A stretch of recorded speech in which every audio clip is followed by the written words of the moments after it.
Hello my dear students, welcome to my channel Scholarly Minds and I hope that you all are doing great. So guys, इस video के अंदर हम MEG 05 यानी कि literary criticism and theory के कुछ और इम्पॉर्टेंट क्वेश्चंस को विद देयर आंसर्स कवर करने वाले हैं. सो गाइज, ये मेरी MEG 05 की इम्पॉर्टेंट क्वेश्चन सीरीज़ का पार्ट 3 वीडियो है. इससे पहले वाले 2 वीडियोज़ अगर आपने नहीं देखे हैं तो उनका लिंक आपको मिल जाएगा डिस्क्रिप्शन में. उसके अलावा पूरी प्लेलिस्ट है MEG 05 की. यहाँ पे मैं आप सभी को एक बहुत ही इंपॉर्टेंट इन्फॉर्मेशन ये देना चाहती हूँ कि आपको पूरी प्लेलिस्ट में गिवन जितने भी क्वेश्चंस हैं वो सारे ज़रूर पढ़ने चाहिए, बिकॉज MEG 05 का जो एग्ज़ाम है वो काफ़ी ज़्यादा डिफ़िकल्ट आएगा. तो इट इज़ बेटर कि आप मोस्ट ऑफ द टॉपिक्स को कवर कर लें. तो गाइज़, अगर आपको हमारे नोट्स एंड गेस्ट पेपर्स को परचेज़ करना है तो आप इस वाले नंबर पे मेरी टीम को व्हाट्सएप कर सकते हैं. ये नंबर आपको डिस्क्रिप्शन में मिल जाएगा. वहाँ से कॉपी करके you just need to send a hi. So now question है आपका, the republic which depicts an ideal state. तो यहाँ पे हम देखते हैं कि प्लेटो और एरिस्टोटल के रेफरेंस से आपको बताना है. प्लेटो की जो किताब है द रिपब्लिक, जिसके अंदर उन्होंने एक आइडियल स्टेट के बारे में बात की थी, उसके बारे में आपको डिस्कस करना है. तो प्लेटोज रिपब्लिक क्या है guys? It is one of the earliest attempt to describe an ideal state. एक आदर्श राज्य क्या होता है उसको डिस्क्राइब करने का it was the one of the earliest attempt. So in it Plato imagines a perfectly just society. तो यहाँ पे क्या करते हैं प्लेटो, एक परफेक्टली जस्ट सोसाइटी को इमेजिन कर रहे हैं जहाँ पे हर एक इंडिविजुअल जो है वो परफॉर्म कर रहा है ड्यूटीज़ को अकॉर्डिंग टू देयर नेचर. यहाँ पे प्लेटो के हिसाब से एक आइडियल स्टेट में जो स्टेट होगा वो 3 क्लासेस में डिवाइडेड रहता है. एक होते हैं आपके रूलर्स, जिसके अंदर प्लेटो कहते हैं कि जो रूलर है वो हमेशा फिलोसोफर होना चाहिए. जो भी आपके फिलोसोफर्स होते हैं, प्लेटो को लगता है कि दार्शनिक राजा, उनके पास सबसे ज़्यादा ज्ञान होता है, इसी वजह से उनको ही अधिकार होना चाहिए राजा बनने का. दूसरे होते हैं आपके ऑक्सिलियरीज यानी कि वॉरियर्स. एंड थर्ड गाइज आपके होते हैं प्रोड्यूसर्स, जिसमें आपके फार्मर्स एंड आर्टिसंस वगैरह आते हैं. So according to Plato an ideal state में क्या होने चाहिए?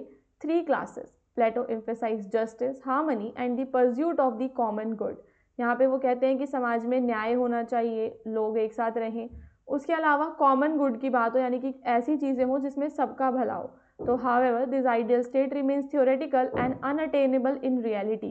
तो अगर हम सच्चाई की बात करें तो सच्ची में एक ऐसा स्टेट ढूंढना हमारे लिए बहुत ही ज़्यादा अनअटेनेबल हो जाता है. His rigid caste structure, communal property for the ruling class and the idea of philosopher king makes it highly utopian. It prioritizes ideal justice and moral order over practical consideration. तो यहाँ पे कहा जाता है कि प्लेटो ने जो मतलब प्रैक्टिकल चीज़ें हैं ना उन पे ध्यान नहीं दिया, और केवल ये जो उनका आइडिया है ये काफ़ी ज़्यादा यूटोपियन है, जिसको रियल में अचीव करना इज़ वेरी डिफ़िकल्ट. तो यहाँ पे वो ह्यूमन नेचर को, ह्यूमन के पावर को लेकर स्ट्रगल्स को, एंड इकोनॉमी में जो रियलिटीज़ हैं, ठीक है, उन सभी को क्या कर रहे हैं गाइज, उन सभी को इग्नोर कर रहे हैं. तो एरिस्टोटल, जो कि प्लेटो का स्टूडेंट था, उन्होंने क्रिटिक दी इस अप्रोच को. उसने जब अपनी किताब पॉलिटिक्स लिखी, he argued that Plato's ideal state was abstract and impractical. Guys, यहाँ पे मैं बस आपको एक इम्पॉर्टेंट इन्फॉर्मेशन देना चाहती हूँ कि रिसेंटली जो मैंने अभी जून 2025 में वीडियोस बनाए थे, उसके अंदर मैंने प्लेटो और एरिस्टोटल के बहुत ही इंपॉर्टेंट जो आइडियाज़ हैं उन्हें वहाँ पे कवर किया था. तो आप एक बार ज़रूर उन वीडियोस को अपना टाइम दीजिए, वो आपके लिए काफ़ी ज़्यादा बेनिफिशियल रहेगा. तो यहाँ पे प्लेटो और एरिस्टोटल की बात है, तो प्लेटो एरिस्टोटल जो है उसमें एरिस्टोटल उसका स्टूडेंट है. तो उसने यहाँ पे आर्ग्यू किया कि प्लेटो का जो आइडियल स्टेट है वो हमें बहुत ही ज़्यादा एब्स्ट्रैक्ट लगता है और इम्प्रैक्टिकल लगता है, बिकॉज उसके पीछे का रीज़न ये है कि उसने ह्यूमन टेंडेंसीज़ को, इंटरेस्ट को लेकर डाइवर्सिटी और सोशल कॉम्प्लेक्सिटीज़ को इग्नोर किया है. और यहाँ पे एरिस्टोटल रियल वर्ल्ड पॉलिटिक्स की बात करते हैं और प्रैक्टिकल चीज़ों की बात करते हैं. He distinguished between ideal and real constitutions and studied actual city-state to understand political life. तो एब्स्ट्रैक्ट आइडियाज़ दे देना काफ़ी नहीं है, मतलब रियल लाइफ में उसको लागू करना इज़ मोर डिफ़िकल्ट. तो यहाँ पे जो आपके एरिस्टोटल हैं, he also valued justice and virtue, but he believed that N ideal state could not exist fully in reality. तो वो क्या कहते हैं कि असली में एक आइडियल स्टेट एग्जिस्ट नहीं कर सकता, and the best state is one that balances, जहाँ पे आपको बैलेंस दिखता हो एथिकल आइडियल्स का भी और ह्यूमन लिमिटेशंस का भी. सो Plato's Republic represent a vision of the perfect state serving as a philosophical model of justice and harmony. तो प्लेटो की रिपब्लिक में तो हमें एक बस स्टेट का मॉडल देखने के लिए मिलता है. एरिस्टोटल का एम जो है वो है रियलिज्म पे, एग्जिस्टिंग पॉलिटिकल सिस्टम को स्टडी करने पे. Both the philosopher show that ideal state is inspirational but incomplete because human nature, social dynamics and practical realities prevents its full realisation. Now दोस्तों, आपका दूसरा क्वेश्चन है जिसके अंदर आपको सेक्स एंड जेंडर के बीच में डिस्टिंग्विश करना है according to the feminist theories, कि जो फेमिनिस्ट हैं वो सेक्स और जेंडर के बीच में कैसे डिफरेंस लेकर आते हैं. तो feminist theories emphasise the distinction between sex and gender and nature and culture to challenge traditional assumptions about women and social roles. तो यहाँ पे हम देखते हैं कि जो भी हमारी फेमिनिस्ट थ्योरीज हैं वो महिलाओं को लेकर, मतलब महिलाओं को लेकर जो भी एजम्पशंस थी, जो भी उनके सोशल रोल्स को लेकर एजम्पशंस थी, उसको चैलेंज करता है. सेक्स जो है according to them, sex is the biological difference. तो मैन एंड वुमेन के बीच में जो बायोलॉजिकल डिफरेंस होता है वो सेक्स के अंदर आता है, such as anatomy and reproductive functions हो गए आपके.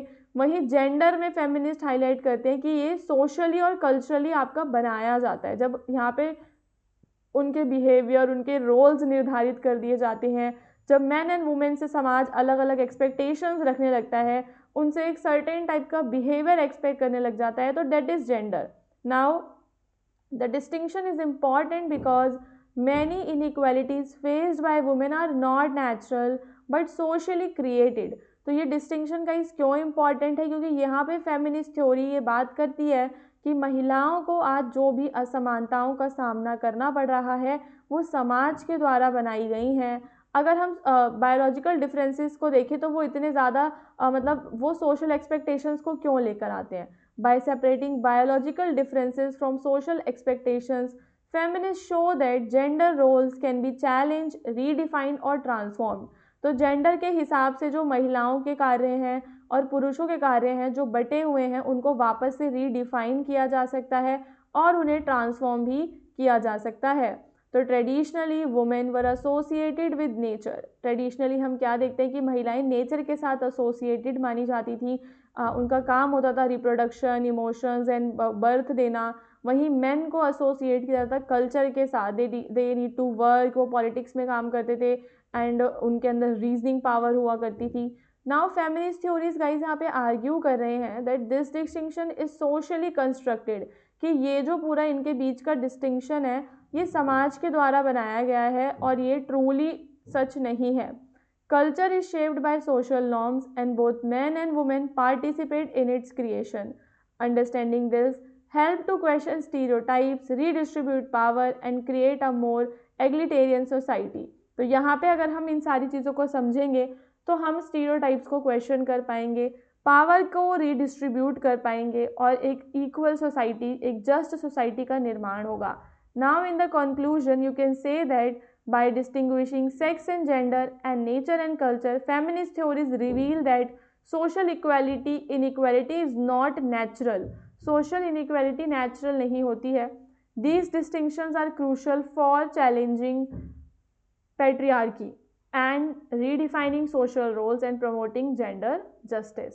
इसके बाद आपका अगला क्वेश्चन है कि पोस्ट मॉडर्निज्म मॉडर्निज्म से कैसे डिफरेंट है. सो मॉडर्निज्म का टाइम पीरियड आपका लेट 19th एंड अर्ली 20 है एंड पोस्ट मॉडर्निज्म आपका मिड 20th सेंचुरी से स्टार्ट होता है. And it is the very two different kind of ways जहाँ पे आप समाज के बारे में, नॉलेज एंड कल्चर के बारे में सोचते हैं. ओके, सो मॉडर्निज्म में क्या रहता है guys, reasoning, progress, universal truth की बात की जाती है, जबकि पोस्ट मॉडर्निज्म यूनिवर्सल ट्रूथ को लेकर थोड़ा सा स्केप्टिकल रहता है. यहाँ पे मॉडर्निज्म बिलीव करता है that human knowledge can discover objective reality and that science and rationality can improve society. It argues that knowledge is socially constructed, relative and shaped by culture, history and power. तो दोनों के बीच में difference ये है कि post modernism argue करता है कि नॉलेज आप खुद से क्रिएट करते हो, ठीक है, आपके कल्चर, हिस्ट्री और पावर से शेप होती है। ग्रैंड नैरेटिव्स एंड प्लूरैलिटी की बात करें तो मॉडर्निज्म देखता है ग्रैंड नैरेटिव्स, मतलब कि बड़ी एक्सप्लेनेशंस को, जैसे मार्क्सिज्म हो गया, एनलाइटनमेंट आइडियल्स आपको मॉडर्निज्म में देखने के लिए मिलेंगे। और पोस्ट मॉडर्निज्म इन सब चीज़ों को रिजेक्ट करके डाइवर्सिटी को ज़्यादा जोर देते हैं वहाँ पे, और मल्टीपल पर्सपेक्टिव, मतलब हर किसी की बात को इम्पोर्टेंस देना, जो लोकल और मार्जिनलाइज लोग हैं उनको, उनके एक्सपीरियंस को इम्पोर्टेंस देना पोस्ट मॉडर्निज्म में आपको देखने के लिए मिलेगा। मॉडर्निज्म आइडेंटिटी को फिक्स और स्टेबल मानते हैं, जबकि पोस्ट मॉडर्निज्म वाले जो हैं वो आइडेंटिटी, कल्चर, मीनिंग इन सबको फ्लूइड मानते हैं, ठीक है, फिक्स नहीं मानते। Modernist art and literature focus करती है दोस्तों एक्सपेरिमेंटेशन पे, ऑर्डर पे एंड मीनिंग के सर्च पे। Post modern art embraces irony, pastiche and playfulness, questioning the idea of a single meaning. Now in the conclusion आप क्या बताएंगे? That in essence modernism seeks certainty and universal principles while post modernism questions them emphasizing reality. तो यहाँ पे modernism क्या करता है? Universal principles को सीख करता है और उन पर विश्वास भी करता है, बट पोस्ट मॉडर्निज्म उन पर सवाल उठाता है, ठीक है, नॉलेज एंड रियलिटी की बात उसमें की जाती है। तो ये इन दोनों के बीच में डिफरेंस है। बाकी की और डिटेल्स गाइज आपको मेरे ओल्डर वीडियोस के अंदर मिल जाएंगी, तो आप उन्हें देखना बिल्कुल मत भूलना। MEG 05 का गेस्ट पेपर भी आप ले सकते हैं। डिस्क्रिप्शन में दिए हुए नंबर पे आपको मेरी टीम को जस्ट व्हाट्सएप करना है और हमारे व्हाट्सएप चैनल को भी आप ज्वाइन कर सकते हैं। अब हम मिलेंगे हमारे नेक्स्ट वीडियोस में। आपके जो भी पेपर कोड्स हैं, अगर आप चाहें तो वो कमेंट करके हमें बता सकते हैं, ताकि फ्यूचर में हम आपके लिए और भी न्यू वीडियोस लेके आ सकें।